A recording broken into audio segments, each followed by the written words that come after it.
If war was only a mistake, it would not survive this long. If nobody wanted it, it would not keep finding funding.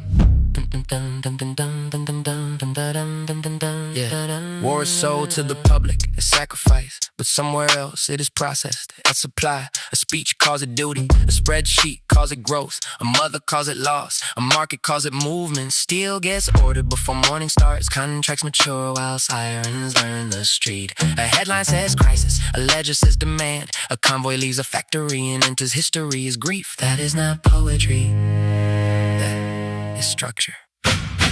No village has ever asked to become a revenue stream. No child has ever said, turn my future into inventory. No hospital has ever prayed for a profitable war quarter. War is a business. If nobody profits, it dies tomorrow. War is a business. Count the contracts, count the coffins. If the dead do not profit, who does? If the poor keep paying, who bills them?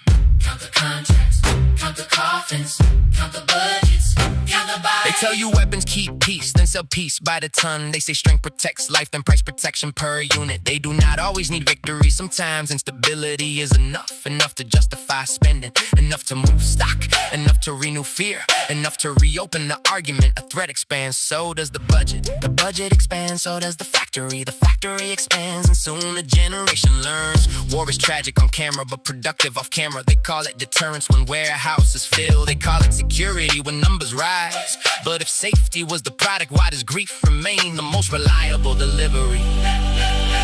Missiles cost money, grief prints money for the wrong system. A refugee is not a market correction. A grave is not a quarterly result. It's a business. If nobody profits, it dies tomorrow. It's a business. Count the contracts, count the coffins. If the dead do not profit, who does? If the poor keep paying, who bills them? Count the contracts, count the coffins, count the budgets. Threat inflation, market patience, boardroom language, master stake. Shock becomes statement, state demand sustains pain and narratives, polished patriotic light, making revenge look morally right.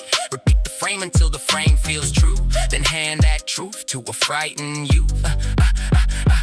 Weaponized wording, engineered urgency, manufactured meaning becomes emergency. First comes the warning, then comes the spin, then comes the rush to defend the defense, then comes the phrase we had no choice, spoken by men who kept the voice. Then comes the strike, then comes the grief, then comes the edit too small for belief, then comes the footage crop for effect, then comes the outrage stripped of context, then comes the question history requires. If war was necessary, why was the truth prepared first? Look carefully. A contract cannot grieve, a boardroom cannot tuck a child to sleep, a share price cannot visit intensive care, a procurement plan cannot explain an empty chair. If a system grows stronger every time a city breaks, the system is not solving war, the system is feeding on it. A worker wants wages, not widows. A farmer wants rain, not rubble. A student wants tomorrow, not trauma. Most people do not wake up wanting enemies. They wake up wanting enough food, enough medicine, enough work, enough peace. And that exposes the fraud. If war is always called necessary, audit who gets richer. If fear is always called urgent, audit who gets louder. If protection is always the promise, audit what remains unprotected. If leadership is real, it invests in the living before it invoices the dead. War is a business. Break the contract before the coffin, yeah. War is a business. Break the cycle, save the body. Do not call it peace while pain is priced. Do not call it safety while grief is billed twice. War is a a business. Follow the contract before the flag. Follow the invoice before the lie. Follow the invoice, follow the invoice. Before they tell you, this next fire is for your life. Break the contract. Save the body. People first, not profit. People first. People first, Not profit. people first. People first. People first. Ah. If you want to stop a war, do not follow the soldiers. Follow The invoice first.